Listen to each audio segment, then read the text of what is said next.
హల్లెలూయా. అందరికీ వందనాలు. చిన్న వాక్యం చదువుకుందామండి. 1 కొరింథీయులకు 15వ అధ్యాయము 33వ వచనం. మోసపోకుడి, దుష్ట సాంగత్యము మంచి నడవడిని చెరుపును. ఈ చిన్న వాక్యం దేవుడు దీవించును గాక. తండ్రి ప్రభువా, మేము ప్రార్థనలో ఉన్నప్పుడు ప్రభువా, వాక్యం బోధిస్తున్నప్పుడు తండ్రి మాలో మీరుండి వాక్యాన్ని బలపరిచి మాకు మంచి జ్ఞానాన్ని, శక్తిని ఇవ్వమని యేసు పరిశుద్ధ నామములో వేడుకుంటున్నా తండ్రి, ఆమేన్. ఇక్కడ వాక్యం చెప్తుందండి, మోసపోకూడదు అని చెప్తుంది. దాని గురించి వివరంగా, క్లుప్తంగా, లోతుగా ఆలోచించి మనం దీని గురించి బోధించుకుందాం. మోసపోకుడి అంటే బయటకు మంచి వారిలా కనిపించిన దేవుని మార్గం నుండి దూరం చేసే వారి ప్రభావాన్ని లోను కాకండి అని ఇక్కడ హెచ్చరిస్తుంది. ఏం హెచ్చరిస్తుంది ఈ వాక్యము? మోసపోయే వారికి ఈ విధంగా మీరు మోసపోకండి. బయట చూసేకి అందంగా వైట్ బట్టలు వేసుకొని సుందరంగా తయారైన వారికి చూసి మోసపోకండి. వారి మాటలు చూసి తీయగా ఉంటాయి, కానీ లోపల మాత్రం చాలా అద్భుతమైన బాంబులు ఉంటాయని మాత్రం క్లియర్గా చెప్తుంది. దేవుని మాటను తక్కువగా చూసేవారు పాపంలోకి వెళ్తారండి. దేవుని మాటను తక్కువగా ఎవరైతే వాళ్ళ మనసులో కానీ బయట కానీ అనుకుంటారో వాళ్ళు నరకంలోకి వెళ్తారని వాక్యం క్లియర్గా ఇక్కడ చెప్తుంది. నేను చెప్పట్లేదు, వాక్యం ద్వారా చెప్తున్నాను. అబద్ధం, కోపం, అసూయ, చెడు మాటలు నేర్పువారు. ఇవన్నీ నేర్పువారికి విశ్వాసాన్ని బలహీనపరిచేవారు మంచి నడవడిని చెడగొడతారు. వాళ్ళు చెడగొడతారు. నువ్వెంత మంచిగా ఏం చేయాలన్నా వాళ్ళు నీకు చెడగొట్టడానికే ట్రై చేస్తారు. ఎందుకంటే వాళ్ళ పని అది. ఎవరేం చేస్తున్నారు, ఎలా చేస్తున్నారు, మనకన్నా వాళ్ళు ఎందుకు బాగున్నారు, వాళ్ళు ఎందుకు బాగుండిపోతున్నారు అనేది వాళ్ళకు ఒక పెద్ద అసూయలాగా తయారైపోయింది. ఒక మంచి మనిషి కూడా చెడు స్నేహాల వల్ల మారిపోతాడు. ఒక మంచి మనిషి చెడు మనుషుల్లో తిరిగితే వాడు తప్పకుండా చెడిపోతాడు. ఎందుకంటే 1-2 రోజులు ట్రై చేస్తాడు బాగానే ఉందామని, 3వ రోజు నుంచి వానికి అర్థమైపోయింది, అమ్మ నా జీవితం కూడా ఇట్లా ఎంజాయ్గా ఉంటే బాగుంటుంది అనిపిస్తుంది అని చెప్పి వాడు స్టార్ట్ చేసేస్తాడు. ఎందుకు స్టార్ట్ చేస్తాడంటే ఎప్పుడు ఉండేదే కదా అని చెప్పి ఆయనకు చిన్న చెడు ఆలోచన, అక్కడ సైతాన్ అనేది వానికి ఎంటర్ అయిపోయింది, దరిద్రం అనేది అక్కడ ఎంటర్ అయిపోయింది. ఇంక వాళ్ళతో పాటు ముందు ఏదైతే ఏముంది ఇప్పుడైతే ప్రస్తుతాన్ని ఎంజాయ్ చేసేద్దామని చెప్పి ఆడు కూడా పాపంలోకి స్టార్ట్ చేసేస్తాడు.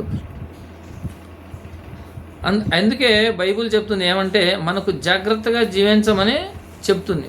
బైబిల్ మనకి ఏం చెప్తుందంటే జాగ్రత్తగా మాత్రమే, నీవు ఎంత జాగ్రత్తగా నీ మాటలకు కానీ నీ బిహేవియర్ కానీ జాగ్రత్తగా ఉంటావో, మాట్లాడకుండా వాళ్ళల్లో చెడులో వెళ్ళకుండా ఉంటావో, అప్పుడు మాత్రమే నీకు మంచి జీవితం వస్తుందని బైబిల్ పరంగా వస్తుంది. చిన్న ఉదాహరణగా తీసుకుంటాను.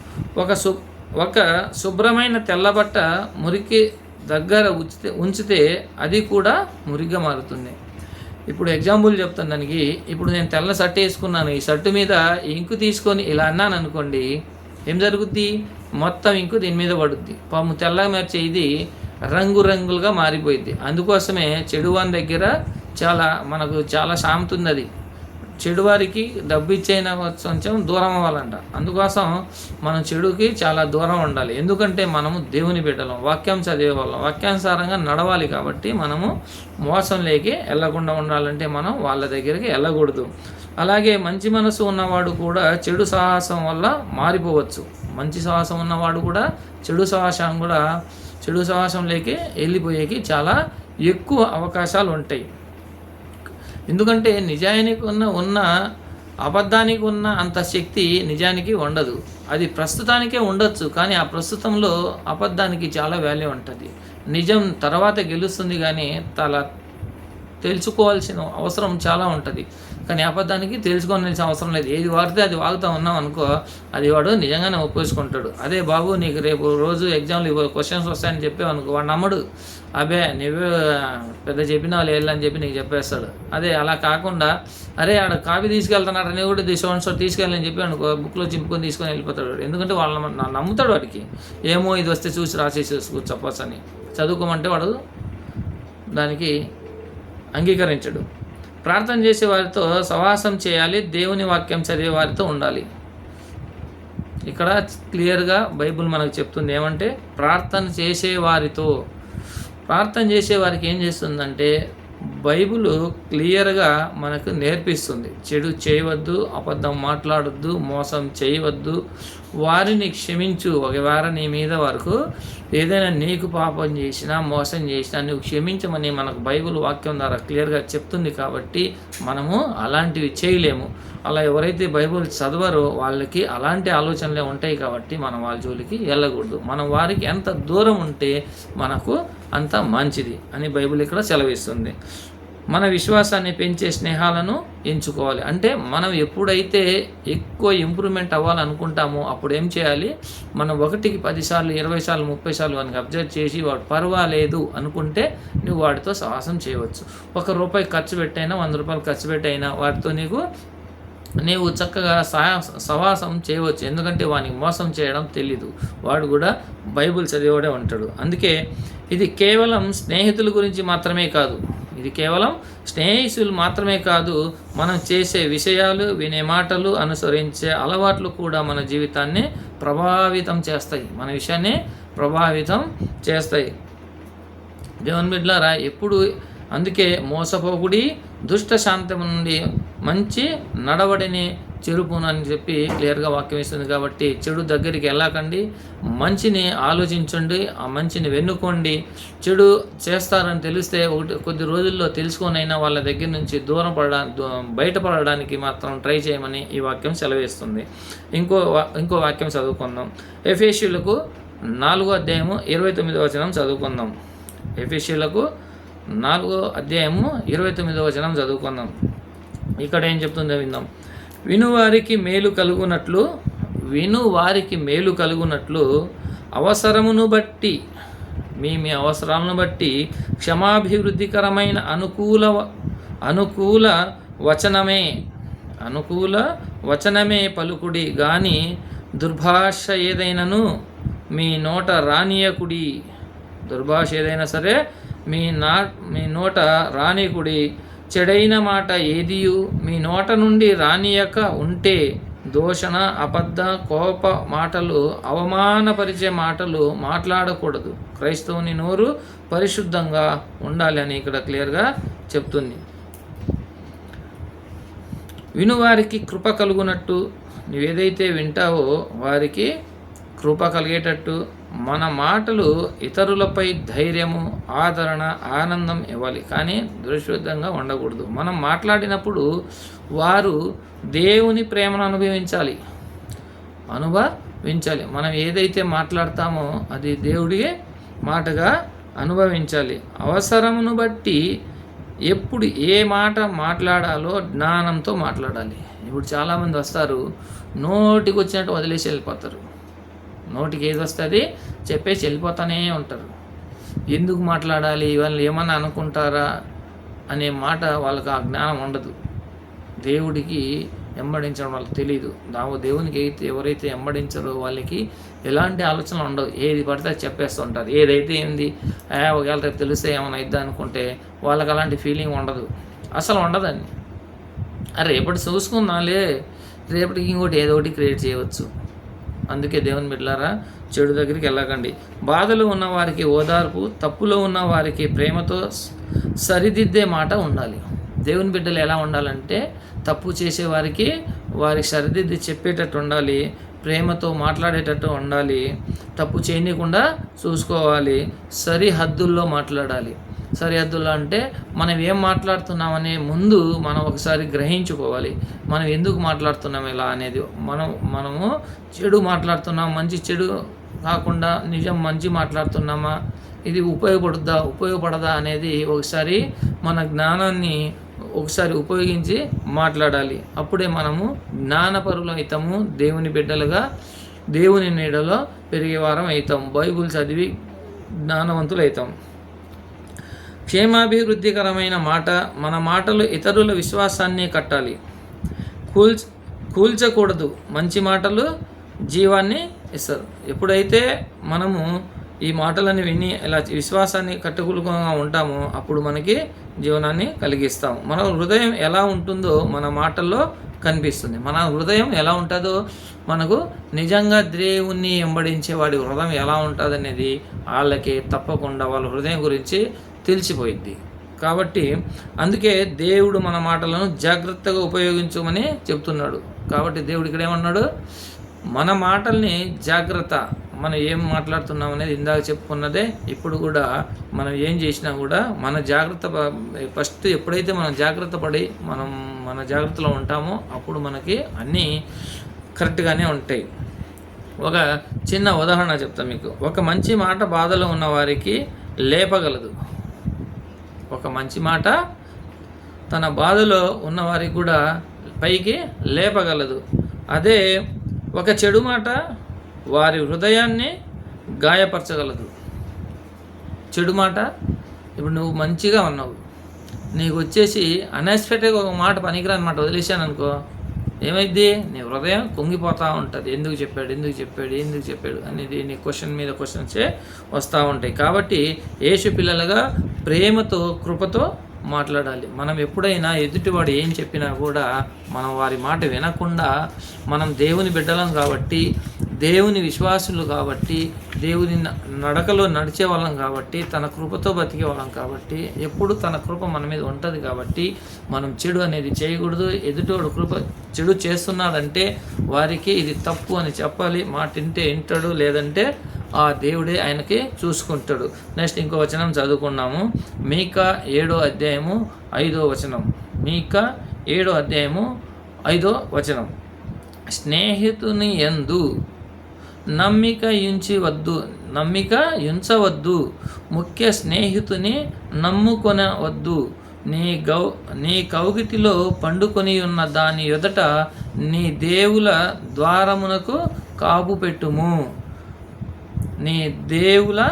నీ పెదవుల ద్వారమునకు కాపు పెట్టుము. నీ పెదవుల ద్వారమునకు కాపు పెట్టుము. ఇక్కడ చక్కని వివరణ మనకు మంచి వాక్యం ఇస్తాడు దేవుడు. ఇక్కడ మనుషుల హృదయ స్థితిని చూపిస్తుంది. పాపం పెరిగినప్పుడు ప్రేమ, నమ్మకము, విశ్వాసము తగ్గిపోతాయి. ఏమైందండి, పాపం చేసినప్పుడు అన్నీ తగ్గిపోతాయి. ప్రేమ తగ్గిపోయిద్ది, నమ్మకం పోతుంది, విశ్వాసము పోయిద్ది, అన్నీ తగ్గిపోతాయి. ఎందుకంటే పాపం సైడే మనం చూస్తూ ఉంటాం కాబట్టి. అందుకే దేవుడు జాగ్రత్తగా జీవించమని చెప్తున్నాడు. అందుకే దేవుడు జాగ్రత్తగా జీవించు, చెడు సైడ్ చూడకుండా దేవుణ్ణే వెంబడించు అంటున్నాడు. క్లియర్గా నన్నే వెంబడించు అంటున్నాడు. నన్ను వెంబడించిన ఎడల నీకు ఏ అపకారము జరగదు.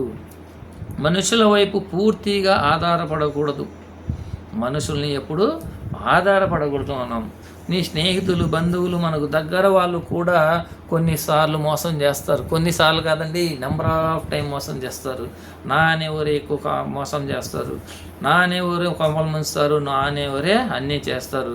దేవుని బిడ్డలారా, ఎప్పుడైతే నువ్వు ఒంటరి జీవితము నీ దేవునితో గడుపుతావో అప్పుడే నీ జీవితం సుఖమైన జీవితం. ఎప్పుడైతే నాది నీది నా ఫ్రెండ్స్ అంటావో ఆ రోజే నీవు స్టార్ట్ అయ్యావు.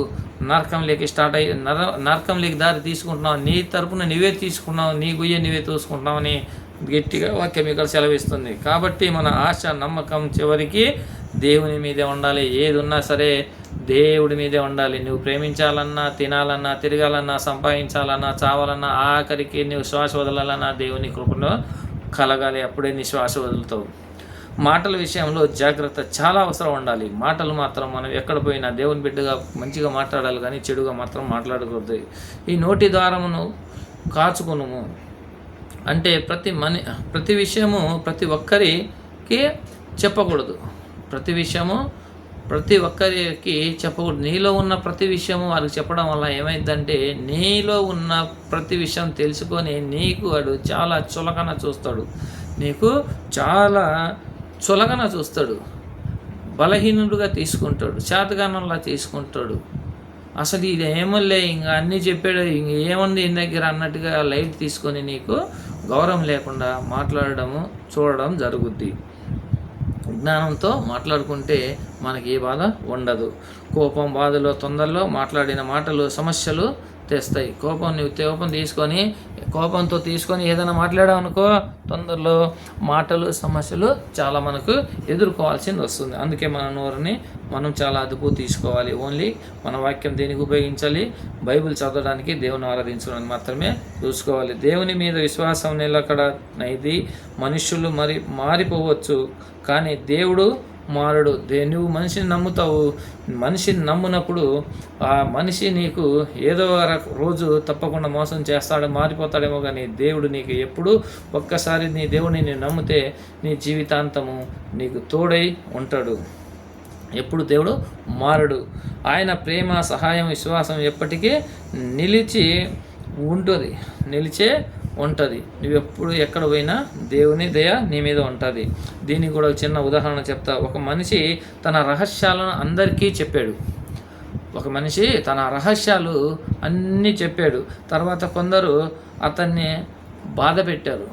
అన్నీ విన్న తర్వాత ఇదైపోయాడని చెప్పి ఎవరైనా మనం లైట్గా చులకనే తీసుకుంటాం, బాధ పెడతారు. అప్పుడు అతడు తెలుసుకున్నది ఏంటంటే నా విషయాలు ఎప్పుడూ బయట చెప్పకూడదని, ప్రతి ఒక్కరికి వెంటనే నమ్మకూడదని దేవుని జ్ఞానంతో జీవించాలని ఆయన అనుకున్నాడు. ఎప్పుడైతే బిడ్డలారా వాళ్ళు మారిపోతున్నారు, ఆయనకి ఎప్పుడైతే అవమానపరిచారో అప్పుడే అనుకున్నాడు. ఆయన ఏమనంటే నేను దేవుని సన్నిధిలో వెళ్ళిపోతాను, నాకు వద్దు ఈ బతుకు అని చెప్పి వాటిని దేవుని దగ్గర వచ్చేసాడు. జాగ్రత్తగా జీవించు, జ్ఞానంగా మాట్లాడు, దేవుని మీదే సంపూర్ణ విశ్వాసం ఉంచని చెప్పి చెప్తున్నారు.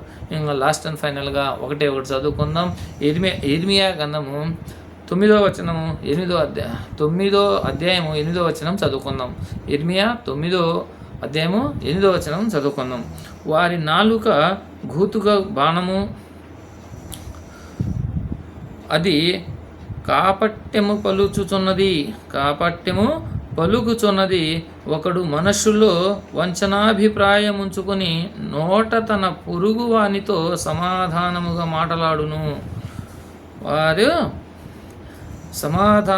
మాట్లాడును. చూడండి, వాక్యాలు ఎంత చక్కగా ఉన్నాయి. దేవుడు మనకు మార్చడానికి, నేర్చుకోవడానికి ఇన్ని రకాలుగా మనకి వాక్యానుసారం పరంగా మనకు మారుస్తున్నాడు, నేర్పుతున్నాడు. అందుకే బైబిల్ చాలా గొప్పది, పరిశుద్ధమైనది. దేవుని బిడ్డలారా, దీని గురించి కొంత మాట్లాడుకుందాం.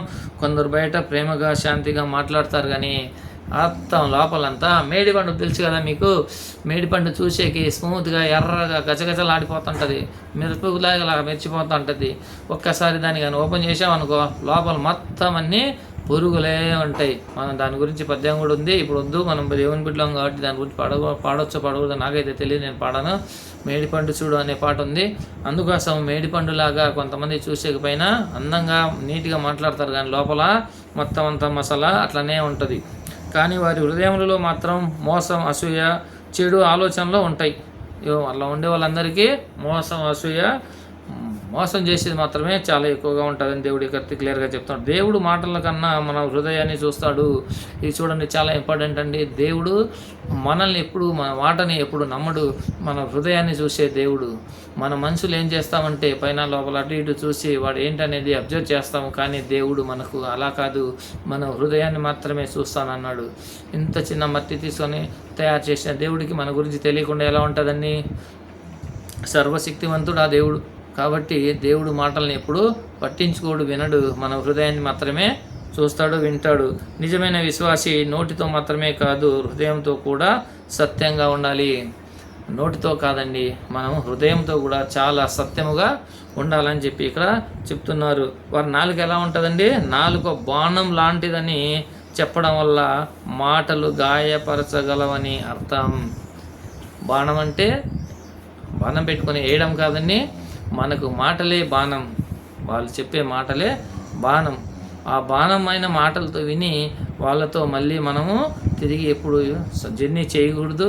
వీలైతే దేవుని ఒకటే ప్రార్థన చేయాలి, తండ్రి వారికి మార్చండి, తండ్రి వాళ్ళను మార్చండి. దేవుని మీ కృప ద్వారా మీ దగ్గర వచ్చి వాళ్ళు మోకరించేటట్టు వాళ్ళని ఆశీర్వదించండి అని చెప్పి మాత్రం మనమే ప్రే చేయాలి, కానీ వాళ్ళని ద్వేషించకూడదు. మోసపూరితమైన మాటలు ఇతరులను బాధిస్తాయి. మోసపూర్వకమైన మాటలు మాత్రం ఇతరులను బాధిస్తాయి. ఇప్పుడు జరిగేది అది కాబట్టి మనము వాటిని గురించి ఎక్కువ డీప్గా ఆలోచించకూడదు. మన క్రైస్తవ మతాన్ని మాత్రమే జీవించాలి. క్రైస్తవ జీవితం నిజాయితీకి, ప్రేమ, సత్యముతో నిండి ఉండాలి. క్రైస్తవ జీవితం ఎట్లా ఉండాలి? ప్రేమ, అభిమానంతో చక్కగా నిండి ఉండాలి. నిత్యం మొత్తం సత్యంతోనే ఉండాలి, నిజాయితీ ఉండాలి. అంతేగాని మోసము, ఏదో ఏం చేస్తున్నాడు అనేది, ఆమె ఇలా తిడుతుంది అలా తిడుతుందంటే దేవుని గురించి మనం ఆరాధిస్తూ వచ్చేయాలి, కానీ వాళ్ళని ఏమి చెప్పకూడదు. మోసపూరిత మాటలు మాట్లాడకూడదు. మనం మోసం ఎప్పటికీ వాళ్ళకు చెప్పకూడదు, చేయకూడదు, వినకూడదు.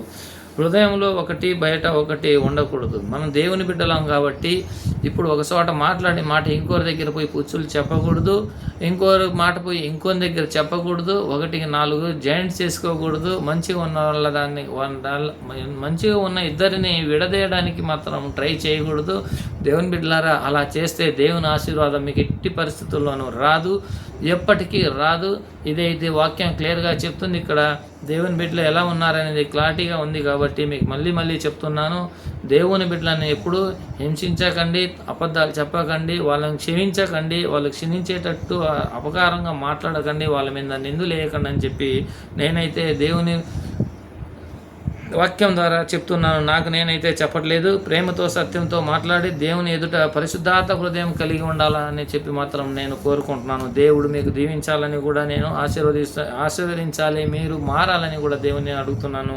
ఈ వచనం మన మాటలు మరియు మనకు 2 దేవుని ఇష్టమైనవి ఉండాలని నేను దేవుని సన్నిధిలో కోరుకుంటాను. దేవుని బిడ్డలారా, దేవుడు ఒకటే అంటాడు, మీరు చెడు చేయకండి, మోసం చేయకండి, ఇతరుల గురించి చెడుగా మాట్లాడకండి, ఇతరుల గురించి చెడుగా ఆలోచించకండి, పాపంలోకి వెళ్ళకండి, సైతాను శోధనలోకి వెళ్ళకండి, చెడు చూపులతో చూడకండి, చెడును వినకండి, చెడు అలవాట్లకు బానిస అవ్వకండి, మోసాలు చేయకండి, మోసపుచ్చకండి, నువ్వు చేయకపోయినా ఇంకోటి చేస్తున్నా దానికి క్షమించవద్దు అని చెప్పి దేవుడు ఇక్కడ క్లారిటీగా ఇస్తున్నాడు. కాబట్టి దేవుని బిడ్డలారా, దేవుని నమ్ముకున్న వారు, దేవుని స్థానంలో ఉన్న వాళ్ళం మనం.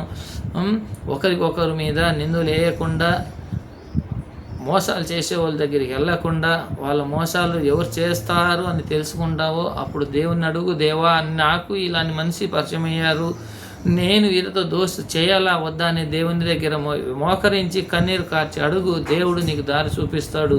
వాడు నీకు నిజమైన ఫ్రెండ్స్ అవుతాడా లేదా అనేది దేవుడే దారి చూపిస్తాడు. నీవు నిర్ణయం ఏ రోజు తీసుకోవద్దు.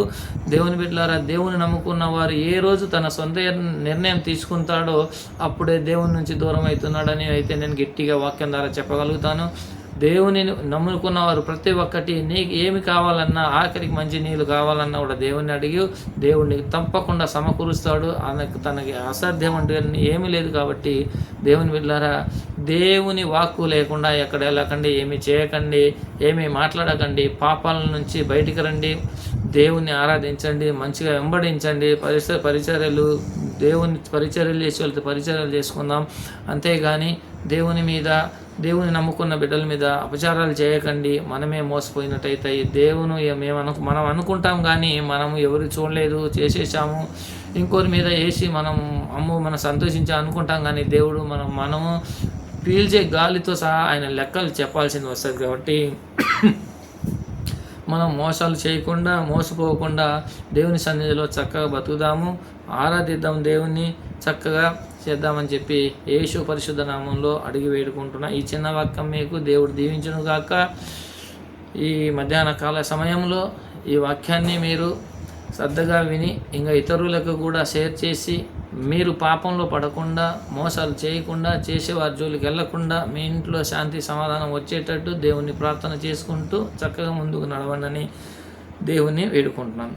తండ్రి, చిన్న ప్రార్థన. తండ్రి పరిశుద్ధుడా, నీకే వందనాలు, స్తుతి స్తోత్రాలు చెల్లిస్తున్న ప్రభువా, మధ్యాహ్న కాలంలో మాలో ఉండి చక్కగా మాట్లాడి జ్ఞానము బుద్ధి ఇచ్చి ప్రభువా మాలో మీరుండి నడిపించినందుకు స్తుతులు చెల్లిస్తున్నా తండ్రి. మోసాలేకి మేము పడకుండా ప్రభువా, మోసం చేయకుండా ఎవరైతే మోసం చేస్తున్నారో వారి నుంచి మమ్మల్ని దూరంగా పెట్టండి. శోధనల నుంచి మాకు దూరంగా నిలబండి. అవన్నీ మీకు మాత్రమే సాధ్యం ప్రభువా, మాకంటే ఏ సాధ్యము లేదు, మొత్తం అసాధ్యమే తండ్రి. మాకు కావాల్సినవన్నీ యేసునామములో సమకూర్చబడును గాక. మాకు ఉన్న బలహీనతలన్నీ యేసునామములో తీసేసి పరిశుద్ధమైన నీ నామంలో మాకు నిలబెట్టమని నజరైన యేసుక్రీస్తు పరిశుద్ధ నామంలో అడిగి వేడుకుంటున్నా తండ్రి. ఆమేన్, ఆమేన్, ఆమేన్. హల్లెలూయా, హల్లెలూయా.